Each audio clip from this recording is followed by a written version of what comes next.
तो हम next topic को स्टार्ट करते हैं, महाजनपद पीरियड। जैसा कि आपको पता है कि 2500 बीसी से 1500 बीसी के आसपास का जो टाइम पीरियड रहा है, सिंधु घाटी सभ्यता का रहा है। और 1500 बीसी से 500 बीसी 500 बीसी के आसपास का टाइम पीरियड वैदिक काल का रहा है। वैदिक काल के बारे में पता है कि वो दो भागों में डिवाइडेड है। 1500 से 1000 के बीच में ऋग्वैदिक पीरियड और 1000 से 500 बीसी 500 बीसी के बीच का जो टाइम पीरियड रहा है वो उत्तर वैदिक काल का रहा है। जैसा कि हम पिछले वाले वीडियो में डिस्कस कर चुके हैं कि ऋग्वैदिक काल में चीज़ें बहुत सिंपल और साधारण रहती है, कॉम्प्लिकेशन सोसाइटी में नहीं होता है, डेवलपमेंट अभी बहुत कम होते हैं, रूरल एरिया रहता है और पशुपालन की भूमिका में वो सोसाइटी रहती है। और जैसे जैसे उत्तर वैदिक काल में आते हैं वैसे वैसे डेवलपमेंट होता है। हम धीरे धीरे अर्बन की ओर शिफ्ट करना प्रारंभ कर रहे हैं और अर्बनाइजेशन अगेन स्टार्टिंग पॉइंट में आता है और साथ में यहाँ पर धीरे धीरे महाजनपद बनने की प्रक्रिया भी प्रारंभ हो जाती है। जनपद, बहुत सारे जनपद मिलकर के महाजनपद का निर्माण करते हैं। लेकिन प्रॉब्लम यह है कि सोसाइटी में कॉम्प्लिकेशन बढ़ जाता है। जिस तरह से पहले सिंप्लिसिटी थी ऋग्वैदिक काल में, तो उस तरह का सिंप्लिसिटी अब नहीं रही। धीरे धीरे कॉम्प्लिकेशन आते गया और जो जनपद थे महाजनपद में कन्वर्ट होना प्रारंभ हुए और जो राजा बने उस राजा के बीच में कॉन्फ्लिक्ट स्टार्ट हो गया। ये प्रॉब्लम्स हुई और महाजनपद पीरियड वो पीरियड होता है जहाँ पर अर्बनाइजेशन तो स्टार्ट हुआ ही, साथ में एक प्रॉपर किंग और किंगडम का कंसेप्ट प्रारंभ हो जाता है और यहाँ से युद्ध वगैरह भी प्रारंभ हो जाते हैं। तो वन बाय वन स्टार्ट करते हैं। 16 महाजनपद हुए थे पूरे इंडिया में। उन 16 महाजनपद में से 3 महाजनपद बिहार में हुए हैं, अंग, मगध और बज्जी। अंग की बात करें तो अंग आज का बिहार का मुंगेर जिला और भागलपुर जिला अंग प्रदेश के अंतर्गत आता है और इसकी राजधानी चंपा हुआ करती थी। और सबसे इम्पोर्टेंट उस दौर की जो महाजनपद थी वो मगध, और मगध आज का पटना डिस्ट्रिक्ट, गया और नालंदा, इन तीनों डिस्ट्रिक्ट तक फैला हुआ जो महाजनपद था वो मगध के नाम से जाने जाते थे। और मगध की राजधानी समय के साथ बदलती रही। तो इसमें क्या क्या चेंजेस हुए देखते हैं। जैसे मगध की सबसे शुरुआत की राजधानी राजगृह या राजगीर एवरेजगृह, जो कह लो ग्रीवरज राजगीर, अभी का राजगीर, सबसे पहली राजधानी यही थी मगध की। और इस राजधानी को स्थापित करने का श्रेय बिंबिसार को जाता है। एक्चुअल में जो डायनेस्टी सिस्टम है वो प्रारंभ यहीं से होता है। हर एक डायनेस्टी के जो संस्थापक होते हैं बिंबिसारा, तो बिंबिसार से ही एक डायनेस्टी प्रारंभ हो जाती है, वंश स्टार्ट हो जाता है और एक तरह से पहला राजा के रूप में ये फॉर्मल ढंग से बिंबिसारा ही होते हैं। फिर जो राजधानी थी राजगीर में, उस राजधानी को चेंज करके पाटलिपुत्रा लाया गया उदयन के द्वारा। उदयन भी हर एक डायनेस्टी के ही वंश के, हर एक डायनेस्टी के ही मेंबर थे, उसी के राजा थे। और फिर शिशुनाग वंश के शिशुनाग द्वारा वैशाली में इसकी राजधानी शिफ्ट की गई और पुनः पाटलिपुत्रा शिफ्ट किया गया कालाशोका के समय में। और ये दोनों एक ही डायनेस्टी से थे, मतलब बिंबिसार और उदयन। हर्यक डायनेस्टी से। तो हर्यक डायनेस्टी में ही कैपिटल चेंज हुआ है। पहले कैपिटल था मगध का राजगीर और फिर चेंज हुआ पाटलिपुत्रा, और एक्चुअल में पाटलिपुत्रा की स्थापना उदयन ही ने किया था। लेकिन जब शिशुनाग वंश आता है तो शिशुनाग वंश आने के बाद उसके जो पहले राजा होते हैं शिशुनाग, उसने राजधानी चेंज करके वैशाली कर देता है।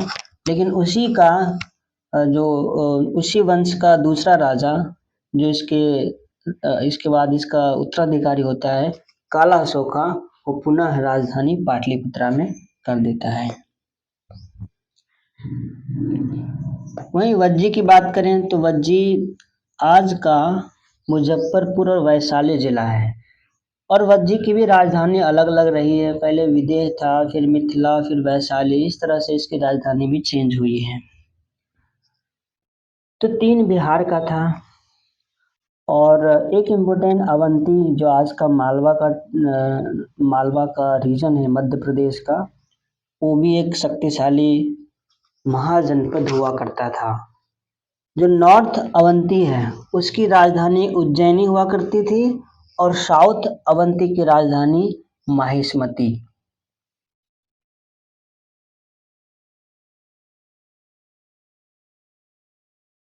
जो 16 महाजनपद हुए उनमें से कुछ महाजनपद में राजतंत्र चलता था, ज़्यादातर में राजतंत्र चलते थे, मोनार्कियल स्टेट था, और कुछ स्टेट ऐसे थे जो रिपब्लिकन था, गणतंत्र था। जैसे बिहार में बात करें तो अंग और मगध 2 ऐसे स्टेट थे जो मोनार्कियल थे, राजतंत्र वहाँ चलता था। वहीं बिहार का वज्जी पहला दुनिया का रिपब्लिक स्टेट हुआ करता था, गणतंत्र राज्य हुआ करता था। ऐसा नहीं है कि सिर्फ यही था, लेकिन बिहार में मोनार्कियल में अंग और मगध, और रिपब्लिक में वज्जी। लेकिन रिपब्लिक में वज्जी के अलावा फिर मल, कुरु, पांचाल, ये सब भी धीरे धीरे है ना रिपब्लिकन स्टेट बने।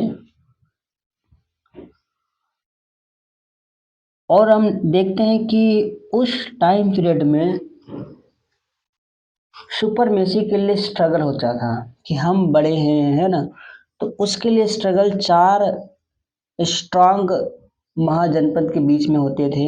वो 4 महाजनपद था, पहला मगध, दूसरा कोसला, तीसरा वत्स और चौथा अवंती। इन चारों के बीच में काफी स्ट्रगल हुआ है सुपरमेसी को लेकर के, और इन सबों में अंततः मगध ही सबसे ज़्यादा पावरफुल निकलता है, और मगध से ज़्यादा शक्तिशाली कोई नहीं है, और पूरा साम्राज्य धीरे धीरे पूरा भारत पूरे महाजनपद पर ऑलमोस्ट कब्जा मगध का होने लग जाता है। अब क्वेश्चन ये है कि मगध इतना शक्तिशाली क्यों हुआ, मगध के शक्तिशाली होने का क्या कारण था। तो इसके 3 मुख्य कारण रहे हैं। इसको थोड़ा सा हम डिटेल में देखेंगे। पहले एक ओवरव्यू लेते हैं।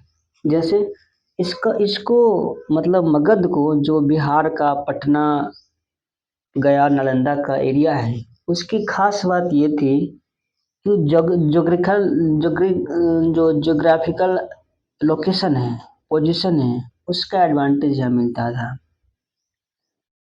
और दूसरा कि गंगेटिक प्लेन थे, उपजाऊ भूमि था, और तीसरा वहाँ मिलिट्री ऑर्गेनाइजेशन आसानी से हो सकता था। क्या मतलब है समझते हैं। मतलब ये कि मगध के पास जो जियोग्राफिकल पोजीशन थे वो बड़ा उसके फेवर में था, क्योंकि वो ऐसा टाइम पीरियड में ये मगध का उत्पत्ति हो रहा था, उद्भव हो रहा था, जहाँ आयरन एज प्रारंभ हो चुके थे, और उस वाले रीजन में आयरन की बहुत बड़ी मात्रा हुआ करती थी, क्योंकि छोटा नागपुर, प्लेटू उसी वाले रीजन में हुआ करते थे, और वहाँ आसानी से आयरन को आयरन का आयरन से बने हुए बहुत सारे कुल्हाड़ी वगैरह ये सब मतलब बनाना प्रारंभ हुई, और उस जो आयरन के बने हुए इम्प्लीमेंट्स का इस्तेमाल करके मोटे मोटे जंगलों को सफाई करना प्रारंभ किया गया, खेत को जुताई करना प्रारंभ किया गया और इस वजह से धीरे धीरे एक बहुत बड़ा ग्रैंड प्रोडक्शन फील्ड बन गया और अंततः बहुत ज़्यादा प्रोडक्शन होने लगा, तो राजस्व में वृद्धि भी हुई। तो एक तो आयरन उस वाले रीजन में थे, इस वजह से उसको ये सारी की सारी फैसिलिटी मिली। दूसरा, चूंकि गंगा के आसपास का रीजन में ही ये पूरा महाजनपद था, जिसकी वजह से जो गैंगटिक प्लेन थे वो बहुत उपजाऊ भूमि थे और उपजाऊ भूमि होने की वजह से वहाँ सरप्लस इकोनॉमी थी। फर्टाइल जो फर्टाइल सॉइल की वजह से प्रोडक्शन भी हाई होता था, तो फूड सरप्लस रीजन थे और उसकी इकोनॉमी भी सरप्लस हो गई थी। तो ये तो दो फायदे दूसरा ये थे और तीसरा कि आयरन भी है, फूड भी है, मतलब इकोनॉमी अच्छी है, साथ में जोग्राफिकल लोकेशन बहुत बेहतर है क्योंकि जल दुर्ग का निर्माण करता है पटना और वहीं राजगीर के चारों ओर पहाड़ थे जो कि सुरक्षा देता था। इस तरह से मिलिट्री ऑर्गेनाइजेशन भी स्ट्रांग होता है और अंततः इन तीनों वजहों से मगध सबसे ज़्यादा शक्तिशाली होता है। डायनेस्टी देखते हैं, एंशियंट इंडिया की कुछ डायनेस्टी रही हैं, यहाँ से डायनेस्टी स्टार्ट हो जाएगा। वंश, सबसे पहला वंश रहे हर्यक वंश। 1544 बीसी से 492 बीसी के बीच में हर्यक वंश आया। ये पहला मगध का वंश था। हम एक्चुअल में ये मगध के वंशज के बारे में बात कर रहे हैं क्योंकि सबसे ज़्यादा शक्तिशाली मगध ही था। तो एंशियंट इंडिया में हम वंशज पढ़ते हैं, वंश पढ़ते हैं, डायनेस्टी पढ़ते हैं, तो एक्चुअल में मगध का पढ़ते हैं। तो इसमें 3 राजा को देखेंगे हम, पहला बिंबिसार, दूसरा अजातशत्रु, तीसरा उदयन।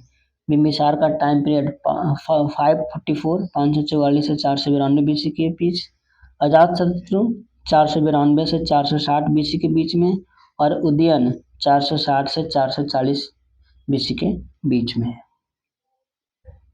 देखते हैं पहले बिंबिसार। तो बिंबिसार ही वो व्यक्ति थे जिसने हर्यक वंश की स्थापना करी थी, ये फाउंडर थे और ये गौतम बुद्ध के कंटेम्प्ररी थे। उस समय गौतम बुद्ध थे और उसी के टाइम पीरियड में बिंबिसार आए थे और इसने अंग को जीता था।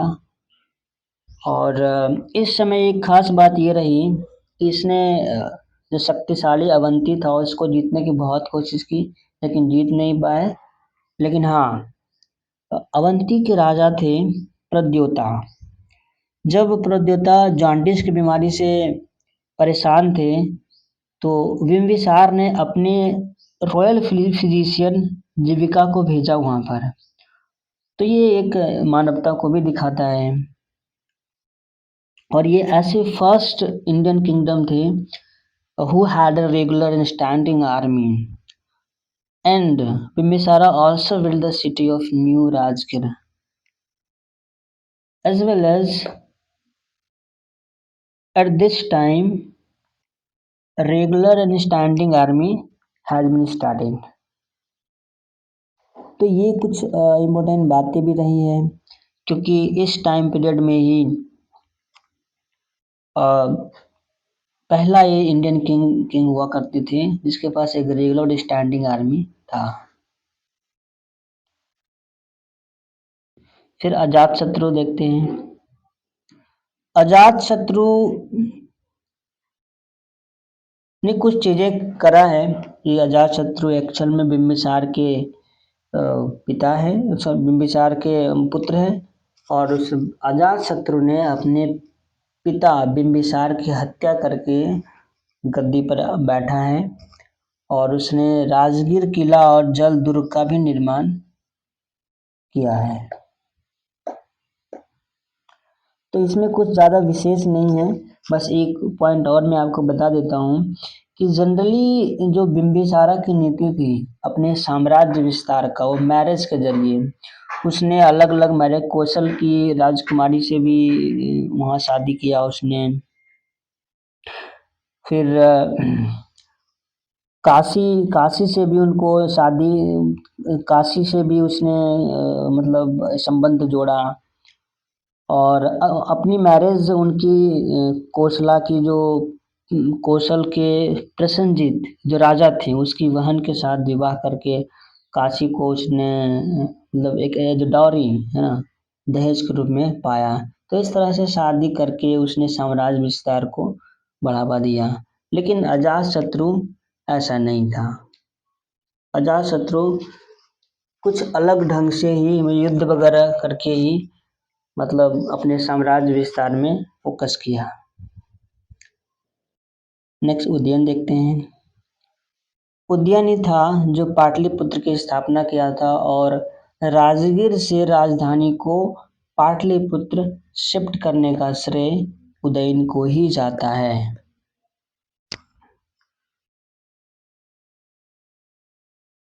पाटलिपुत्रा जैसा कि पता है कि सोन और गंगा नदी के संगम पर बसा हुआ पाटलिपुत्रा है और ये जल दुर्ग का निर्माण करता है क्योंकि इसके आसपास नदियां हैं। फिर दूसरी डायनेस्टी आती है।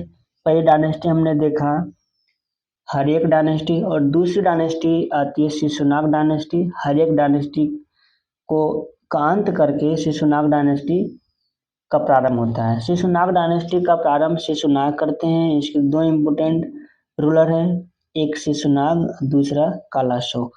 शिशुनाग वंश की सबसे बड़ी और शिशुनाग वंश में जो शिशुनाग थे उसकी सबसे बड़ी उपलब्धि ये थी कि जिस जिस अवंती को कोई जीत नहीं पाया इस शिशुनाग ने उसको डिस्ट्रक्शन किया, उसको बर्बाद कर दिया अवंती को। तो अवंती को डिस्ट्रक्शन करना, उसको मतलब जीत लेना, ये सबसे बड़ा मतलब अचीवमेंट था शिशुनाग का। और काला अशोका वही व्यक्ति थे जिसके टाइम पीरियड में सेकेंड बुद्धिस्ट काउंसिल हुए। तो शिशुनागा को सक्सीड करता है काला अशोका और काला अशोका भी एक इम्पोर्टेंट टाइम पीरियड रहता है इनका भी, क्योंकि ये सेकेंड बुद्धिस्ट काउंसिल वैशाली में कराता है 383 BC में। और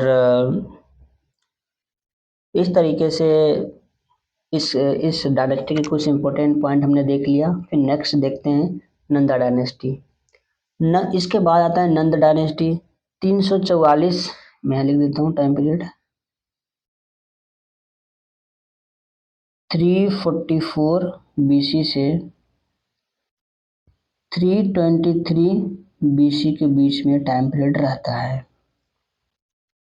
मतलब शिशुनाग वंश को रिप्लेस करता है नंदा डायनेस्टी और उसके दो इम्पोर्टेंट रूलर रहे हैं। पहला महापद्मनंदा जो इसके फाउंडर माने जाते हैं और ऐसा कहा जाता है कि first empire builder of Indian history Mahapadma Nanda को माना जाता है। और इसके बारे में एक बात और है कि इसको सर्व छत्रांतक भी कहते हैं क्योंकि क्षत्रियों का इसने पूरी तरह से नाश कर दिया, उसको रिप्लेस करके ये इस तरह का मतलब महापद्मनंद जो छोटे जाति से थे वो उस गद्दी पर आकर बैठ जाता है। और इसके 8 पुत्र हुए और 8 पुत्र में सबसे जो लास्ट है सबसे छोटा बेटा धनानंद गद्दी पर बैठता है और इसी समय विदेशी का आक्रमण होते हैं। विदेशी में जो सबसे जो इम्पोर्टेंट है अलेक्जेंडर का इंडिया में आक्रमण होता है और 326 BC के आसपास। और उस समय धनानंद ही रूल्स कर रहे होते हैं मगध पर। तो इस तरीके से हमने इसमें जो इम्पोर्टेंट पॉइंट थे उसमें देख लिए। फिर देखते हैं नेक्स्ट टॉपिक।